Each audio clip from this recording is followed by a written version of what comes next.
Bonsoir, chers frères et sœurs.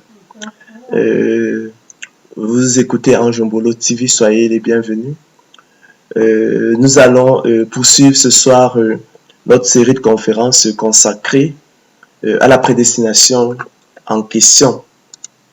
Ce soir, nous allons reprendre à la question de savoir comment faut-il comprendre la double prédestination. Donc, comment faut-il comprendre la double prédestination?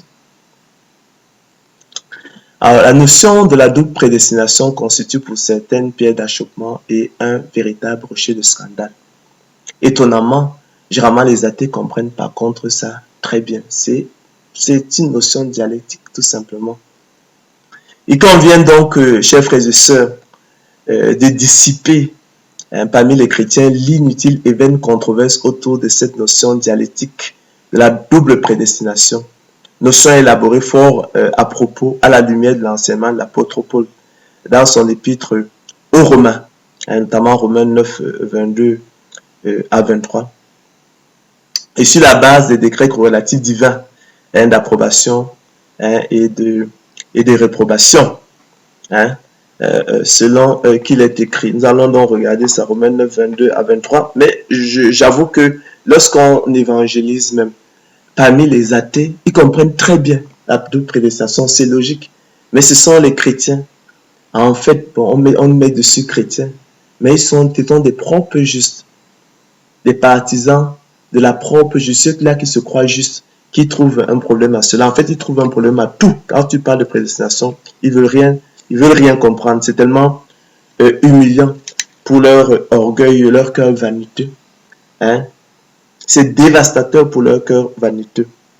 Alors, qu'est-ce qu'il est écrit en Romains 9, 22 à 23?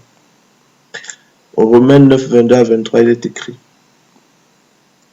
Et que dire si Dieu, voulant montrer sa colère et faire connaître sa puissance, a supporté avec une grande patience des vases de colère formés pour la perdition, et ça a voulu faire connaître la richesse de sa gloire envers des vases de miséricorde qu'il a d'avance préparés pour la gloire. Je l'ai souvent dit que ça sont des questions de rhétorique. Une question de rhétorique, c'est une question pour la forme. D'accord? Tant la réponse est évidente. Il ne faut donc pas l'entendre comme une interrogation, mais bien plutôt comme une affirmation. Donc, il y a des vases d'un usage vil, des vases de colère, d'accord, formés pour la perdition, et des vases de miséricorde, des vases d'honneur informés pour la gloire. Alors, donc, il convient donc, chers frères et sœurs, de dissiper l'inutile et vaine controverse autour de cette notion dialectique de la double prédestination. Notion élaborée fort à propos, à la lumière de l'enseignement de l'apôtre Paul dans son épître aux Éphésiens, nous l'avons lu, et sur la base des décrets corrélatifs divins d'approbation et de réprobation. Le décret d'approbation de Dieu renvoie à l'acte souverain pris par Dieu, dès avant la fondation du monde, de mettre à part ses élus, en les prédestinant à la vie éternelle, et relève la volonté décrétive de Dieu. Le décret corrélatif de réprobation, le décret corrélatif de réprobation quant à lui, avant d'être un décret de condamnation, est d'abord un décret de laisser faire, c'est-à-dire un acte divin ou une attitude divine qui consiste à ne pas intervenir et notamment à se garder de violer ou de s'opposer à la volonté libre d'hommes et de femmes spirituellement morts, rebelles et ennemis de Dieu, afin de démontrer la faillite de la voie autonome de l'homme.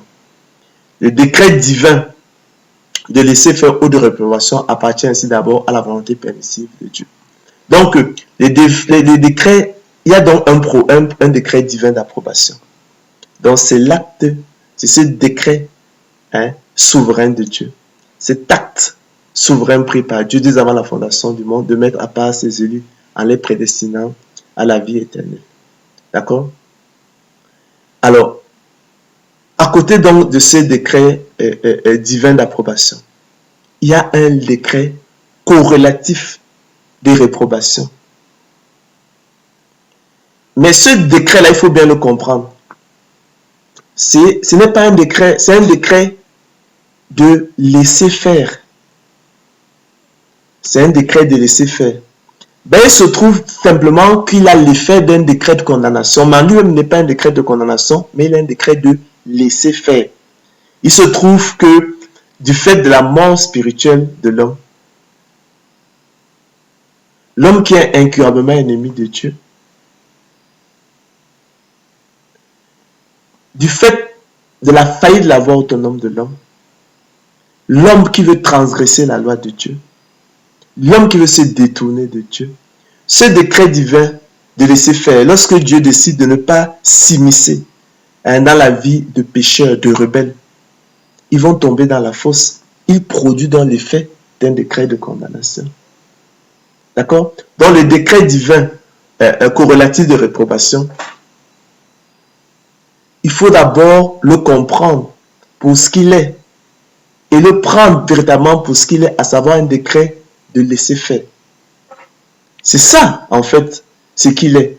Le décret divin de réprobation, le décret corrélatif de réprobation est d'abord un décret de laisser faire.